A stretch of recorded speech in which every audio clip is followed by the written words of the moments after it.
thank NVIDIA for hosting such a great show. This is really cool. I'm Christian. I'm a tech director for Engine Group at DICE, and next to me we have Jonas, media and video editor. We're here to show you our implementation, our vision, our take on what RTX can be, and we want to show that in our brand new Battlefield 5. And in the setting, we'll take a look at our brand new multiplayer map, Rotterdam. And it's a really dense and cool city map. We'll start here in a very zoomed-in view of the soldier's eye. And we're going to observe something that we've never really been able to do before. So we at DICE have worked closely with NVIDIA engineers over the past year to get to the point where we are now. And we're so proud and thrilled to be here and show it off to all of you. So, Jonas, I'll leave it to you. Take it away. Yeah. So, what you're seeing there is a tank firing off screen, being reflected in the character's eye. Now, you guys know this is not possible with screen space reflection, right, Jonas? Exactly. This is because the fire is not on the screen. So now if we turn around and we then see the environment, we can see that the tank muzzle flash not only reflects in the eye, it reflects in the entire environment in the tram windows there and within the tank itself, moving here. So now if we keep moving forward, yeah.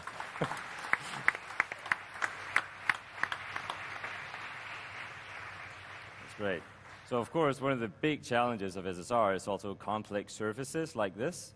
So now with RTX on, if we set off an explosion behind the tank here, but next to the car, oh, come on, reflecting accurately within the car.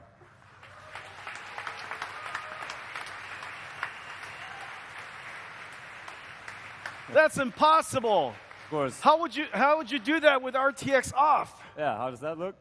Like this here. So let's, yeah. Wow, that looks incredible. And it's, of course, it's updating dynamically, everything. Reflections will never be the same again. Look at the reflections off the ground, guys. It just. Yeah, so you can see. Wow, it just happens. With SSR, if it's in the screen space, you still get some of the reflections upon the car, but due to the nature of SSR, it disappears as it goes away. But because ray tracing just works, you just get the expected result, how you'd think you would see it. So, the next thing we have to show you is the big, scary crocodile tank, the Churchill. And if we make that one shoot, its flamethrower across the scene here, then we will again see that reflecting upon the surface and on the soldiers battling it out here in Rotterdam. So now if we look down in the ground with RTX on, we'll see the flame, we'll see the soldiers moving, we'll see everything. And now if I turn RTX off, we lose everything. We lose all the detail, all the context of what's happening in the scene. But with RTX on, you just get a much more cohesive image and a better understanding of what's happening around you. So one thing we also pay particularly much attention to in Battlefield is just the weapons, accuracy, making sure the smallest detail is correct. You can see even there, the flames are reflecting properly in the wood of this gun here and in the windows in the back. Now, if I turn RTX off again, you lose all this detail.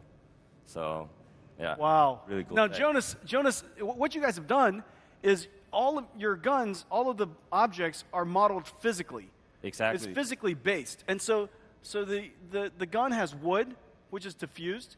Is a dielectric material. You have metal, which is reflective, and the metal has substructure in it, microstructure in it, so there's some roughness in it.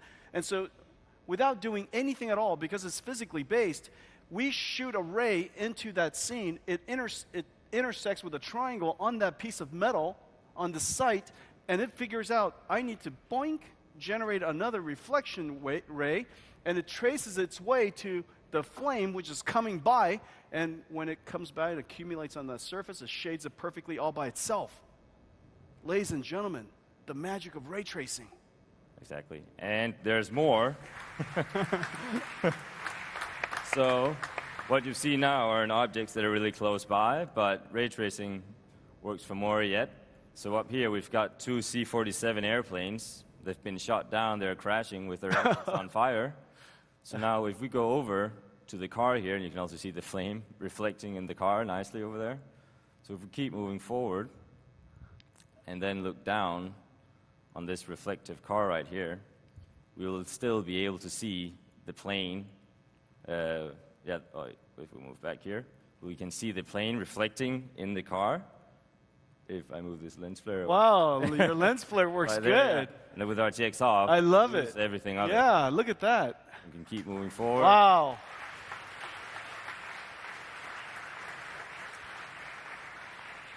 And Jonas, you guys did a great job with Fresnel reflection. Look when the angle is just right, it's just a perfect mirror. It looks beautiful. Exactly. So here it's a good example on transparent surfaces with Fresnel and PBR rendering. The more of an angle you're at, the stronger the reflection gets. And now with what we had before on these ones were just cube maps, which they're also static, but with ray tracing you get a lot more detail. You see the entire environment.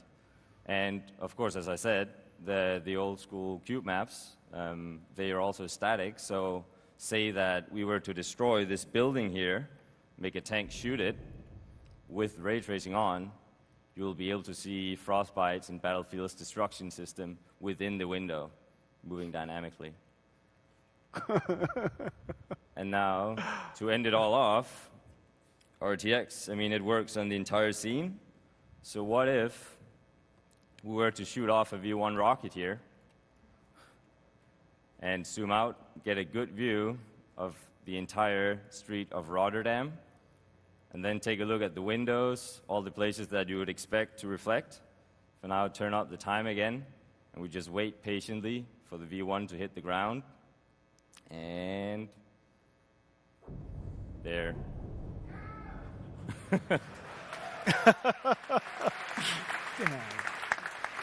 That's awesome. It's great. Good job, you guys. Good job. That's really great.